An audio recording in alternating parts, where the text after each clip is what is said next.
So it looks like Metro Boomin is back in the limelight again. This time around, he decided to sit down and do an interview with Streets 94.5. They were able to ask him a few questions. And this time in particular, they decided to ask him in regards to the beef, where surprisingly, Metro gave a different response than what he's been really showing online. Online, he really did react to a lot of things, specifically when Drake had tried to send a cease and desist for the record like that, as well as other things in the middle. But in the mix of all that, the host asked Metro Boomin something specifically. He asked him in regards to him acting nonchalant with the beef, telling him he didn't seem to be out of his body. He didn't seem to be bothered at all when the beef was taking place.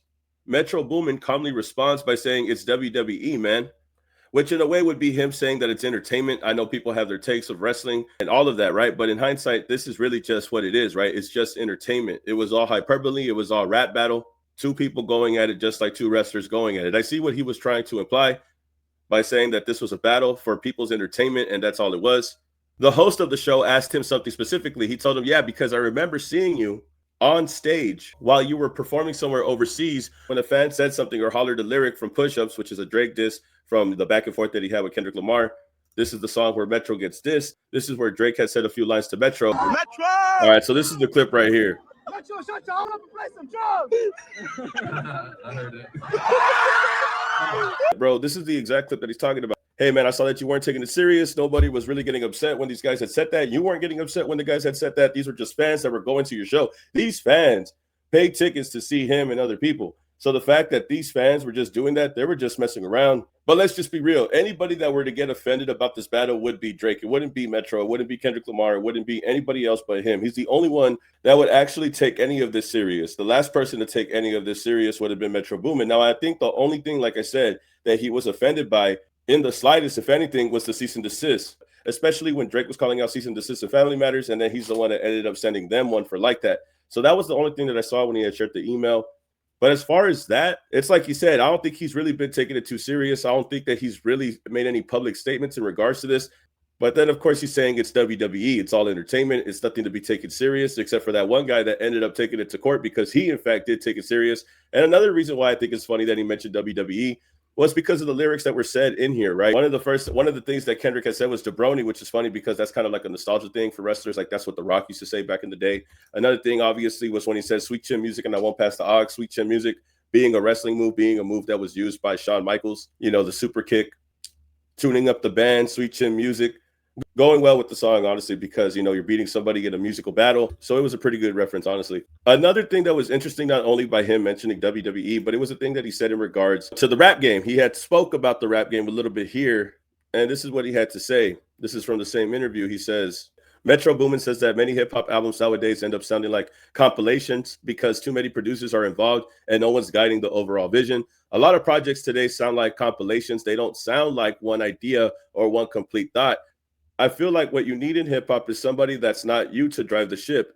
Even if you do have a couple of few different producers on there, cool, but there's still one in charge to make sure whatever they're bringing to the table lines up with what they're doing. Now, I really do agree with what Metro was saying here. I do agree that sometimes it's best for one producer to handle a whole album. One thing that I'm thinking about right now is the Clips album. Pharrell was the one working on it. He was the only one really putting all these man hours into the production, into the beats, you know, getting help from Malice and Pusha, of course, being there. But it's like he said, sometimes you need someone else to take the wheel. Sometimes you need someone else to guide it just to get you to where you're going. You guys want to get to the same place, but maybe the producer could get you there in the safest way, or not the safest way, but probably the most level-headed way that y'all both could do it. Because y'all's goal is the same. Y'all's end goal is the same. I want to get there. You want to get there. Let me help you get there easier without putting too much stress on yourself, without putting too much strain on yourself. Not everybody could do it on their own, especially when you get into these times and these climates where you could reach out and get help from a solid producer like a Metro, like a Pharrell. Sometimes they could actually help you and your creative, so that way you could get to the next spot, to the next form of thinking. But this is definitely a good take. I know a lot of people were talking about the Clips as a good example. You know, that was something that I was seeing in the comments. Another thing that I was seeing too was that, you know, Metro in his last album, he had a lot of producers on his album.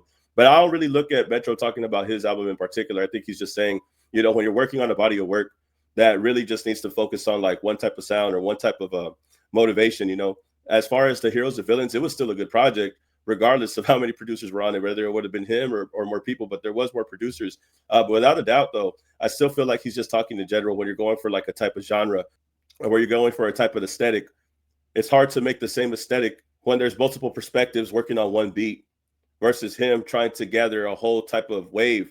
He was trying to rejuvenate an old sound that came from his birthplace, you know. So this was very different. This was him trying to cultivate the sound with other producers. So that's what I say about the people who bring up him using multiple producers, right? I think he was just trying to cultivate, to recreate a sound that was familiar and nostalgic to him and the other creators involved and stuff like that. But this was definitely a good take. Something else interesting to add on to what he was saying about the beef. I think it's very interesting how this producer who's produced for Kendrick, for Drake, has multiple hits under his belt. To say this, you know, to be open about this, very good perspective. But again, back to what Metro was saying about the WWE. It was like WWE. It's like wrestling. It's all entertainment. We know that we're not taking it seriously. We know that we haven't been the ones serious about the situation. Again, none of them were the ones that were in the courtroom. Metro, Kendrick Lamar, none of these artists, none of these producers, the people that were involved in the beef, DJ Mustard, all of these artists, none of them were ever offended. The only one that was offended, again, remember, the only one that truly was offended, that was so upset that they had to go to a courtroom and file a lawsuit in regards to this, regarding Not Like Us, going at the industry, going at the label, UMG. It was Drake. It was him. He was the only one that took it serious. And that's the crazy part, right? That's the crazy part, right? When you look at it in hindsight, when you look at it and you see how Metro was acting when people would play push-ups in front of him, he didn't even care. He didn't even care. That's the funny part to me, is that you see how nonchalant he really is. I hate to say the word nonchalant because I think a lot of people use it, you know, like funny, but that's really how it is. He's just laid back about the situation. Now, again, there is the cease and desist that we talked about, but I just really don't think that they were the ones that ever, for a shadow of a doubt, had ever took it serious, had ever gotten so upset that they went to the courtroom. We all know who did that, you know, and that's really what I was trying to get across. That's really my point in all of this. Metro, DJ Mustard, all of these producers that participated, The Alchemist, Jack Antonoff, the Taylor Swift co-producer, whatever he was. I know that all of these producers, all of these gentlemen here, right, they were just doing their job. Honestly, I'm pretty sure there is more to the story that meets the eye. They know more than we do, and I'm sure he's not going to tell it. Again, like WWE, it's entertainment. This was all hyperbole. This was for the entertainment of the listener. This was for us, the people that listen to the music, people that consume it. This was for our entertainment, just like WWE. It was for our entertainment. They are the performers. They're the ones putting on the show. Whether it was a heel, whether it was a babyface, whether we were just watching as casual listeners, as new fans, people who've been watching as old fans, people who were fans of both, only one side, the other side. This was like WWE. It was entertainment. And now we realize who the winner is, and now we realize who was salty. This is kind of crazy, though, because even in WWE, after they win or lose, they don't file a lawsuit. You know what I mean? In this case scenario. So that's always been the funny part to me, was that, yeah, it is kind of like WWE, but at the same time, not really, because in the end of WWE, they shake hands afterwards and they drink and they eat a steak together and they shake up hands afterwards. This, I don't see Kendrick and Drake shaking hands after this beef. I don't think that this is what he means by that, because I know a lot of comments were saying that also. I really do think it was something in the perspective of this was just for people to enjoy. But y'all can tell me how you feel about this and get back to me. Y'all tell me how you feel about this in the comments. Like, comment, subscribe, and I'll see you on the next video, man. Peace. Keep it a legend.